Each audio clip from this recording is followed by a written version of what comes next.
I work the overnight shift at a gas station. What showed up during the storm still haunts me.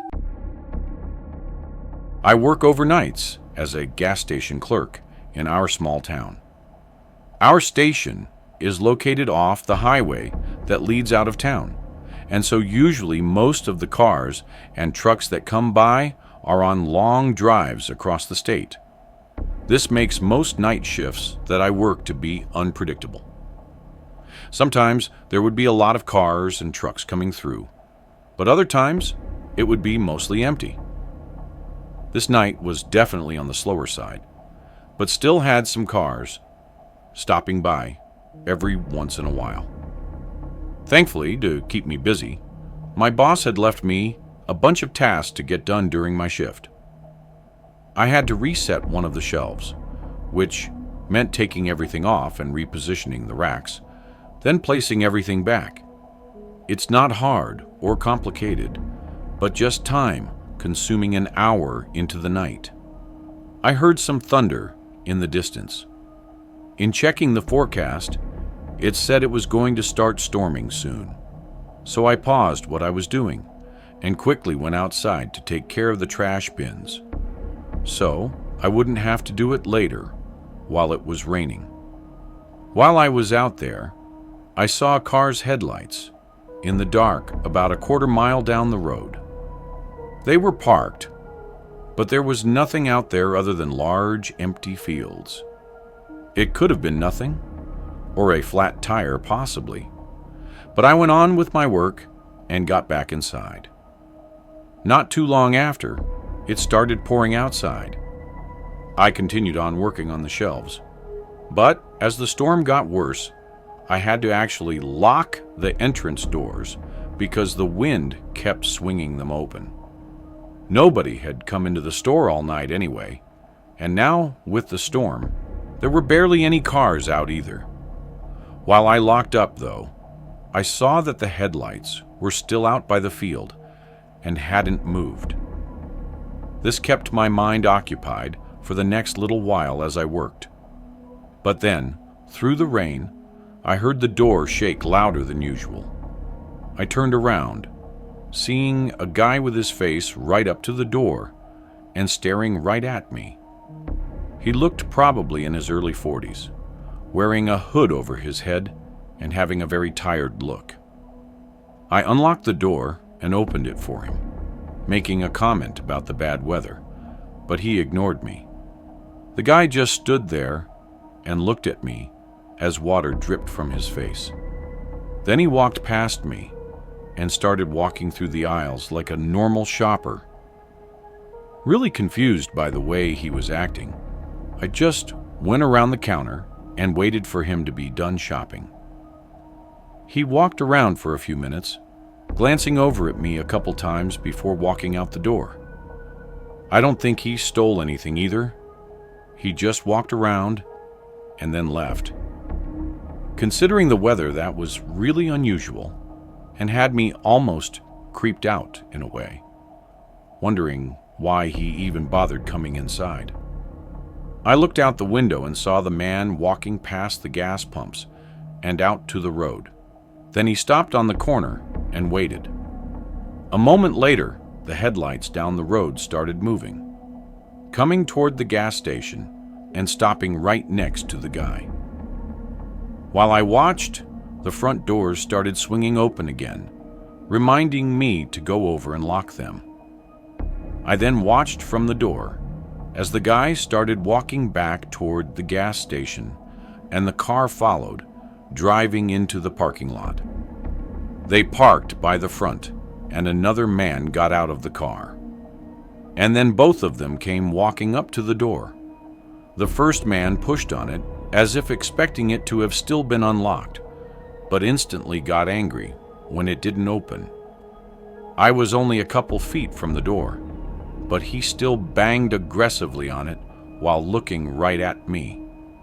This was far beyond what any normal customer would do. So at this point, I knew there was more to this. I ran to the desk and triggered the alarm to notify the police station, then just watched as they both tried kicking the door down for a minute before getting in the car and speeding away. Afterward, in those minutes before police showed up, it was just so unreal how everything felt with only the sound of the storm outside. There was no doubt what was about to have happened. But it doesn't make it any less terrifying. If it wasn't storming that night, and the wind wasn't blowing the doors open, I probably never would have even locked them, meaning they could have just walked in, and there would have been nothing I could do. Maybe it would have been just a regular robbery, but there's no denying that it probably would have been easiest for them to just take me down and then rob the place. Unfortunately, they were never caught. So I still find myself getting nervous on every overnight shift. But first, did you know that 98% of people who watch my videos aren't subscribed? That means you. And yes, I am speaking specifically to you. Probably aren't. So now would be a great time to leave a like on the video and subscribe. Anyhow, I live in a small 4-story apartment complex. I used to have a roommate, but they moved out a few months before this, and I decided it would be easier for me to just stay at the apartment rather than finding a new place. The other people living in the building were mostly older couples, but I'd never really met any of them. We all kept to ourselves, which I actually liked. Anyway, I was getting home from work late one night, entering the complex around 11 p.m. It was quiet as I walked up the stairs to my room, but when I rounded the corner into the hallway, a man was standing at my door. He immediately noticed me, and before I'd even had the chance to react, he started apologizing and saying he'd mixed up the doors. He then turned around and went into the apartment right across from mine.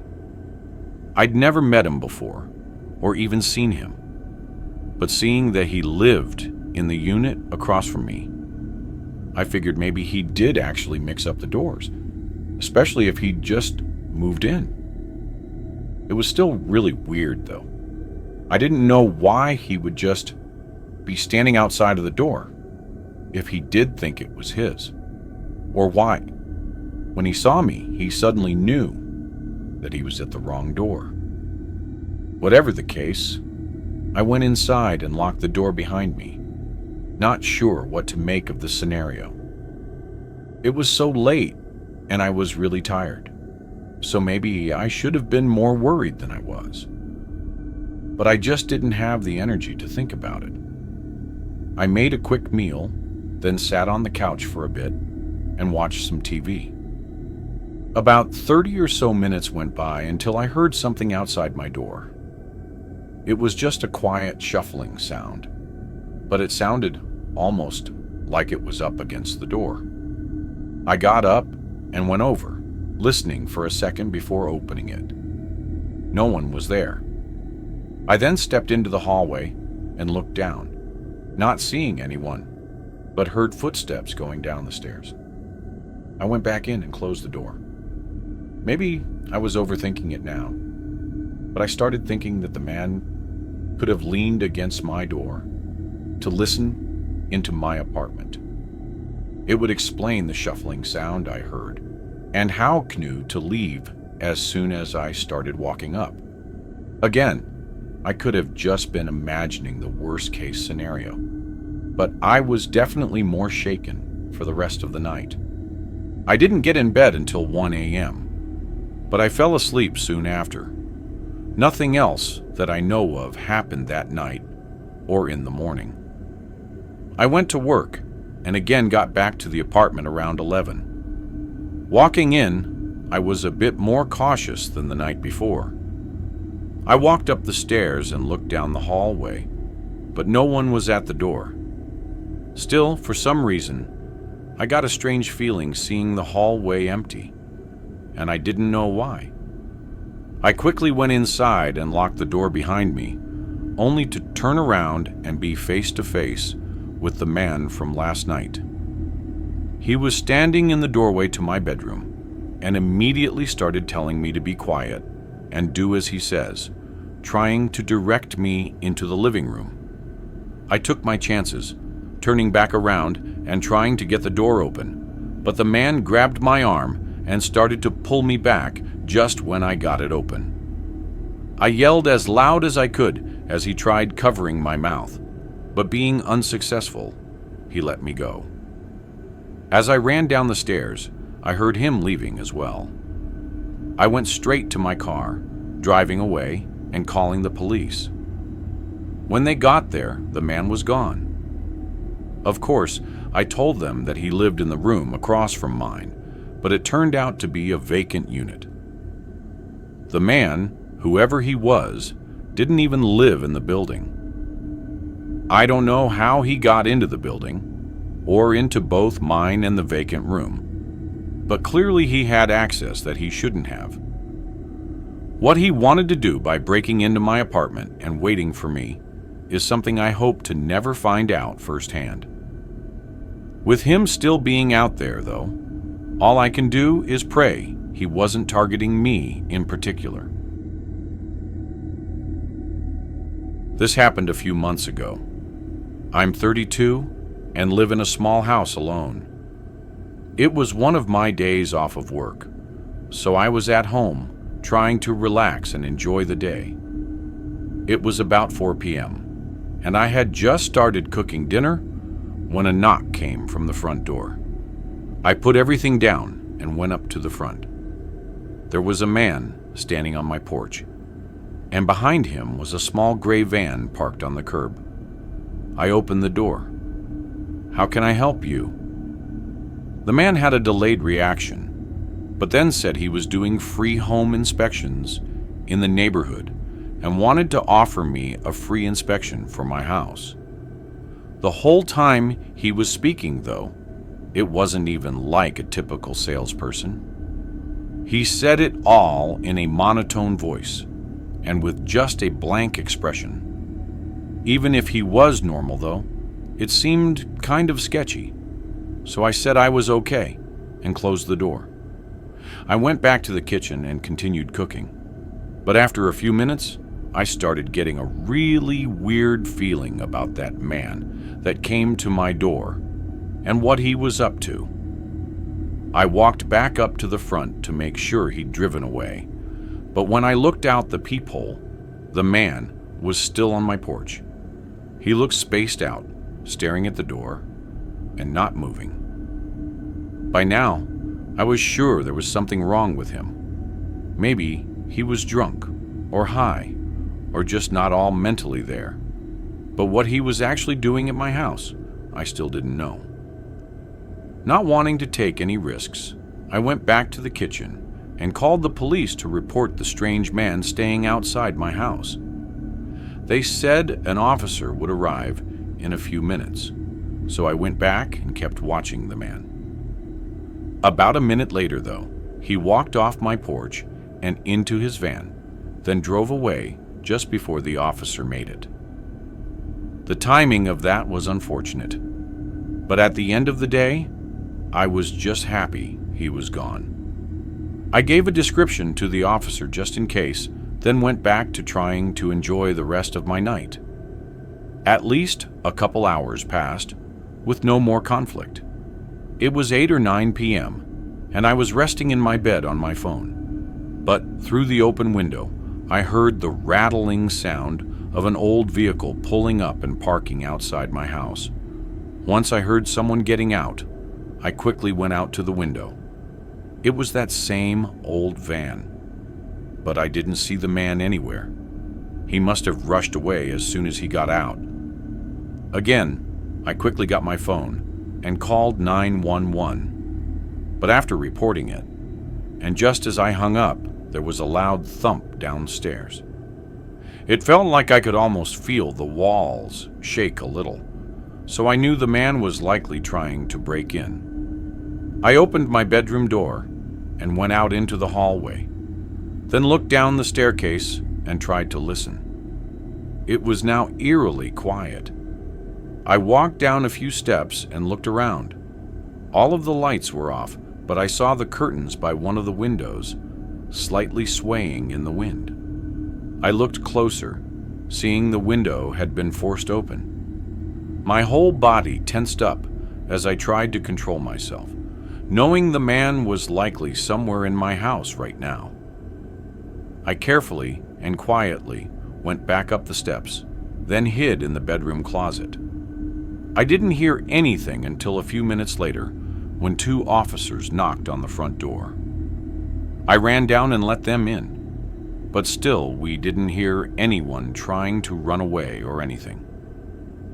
It only took a few seconds for the officers to find the man hiding behind the kitchen counter. He gave up without a fight. Disturbingly, though, he was holding a large hammer, which he'd used to force open the window. Apparently, when they tested him at the station, he wasn't high or drunk, but he still had that eerily vacant personality. He never set his intentions, almost like he didn't even remember that anything had happened. It's hard for me not to think about the other ways this could have gone, though, if I'd gone to sleep and not heard him get in. I might have come to a horrible fate in the morning, or possibly not even been given the luxury of waking up. If you enjoyed this video, don't forget to hit the like button and subscribe to the channel for more amazing video. Turn on the notification bell so you don't miss any updates. All right, that's it for today. Take care, and I'll see you in the next one.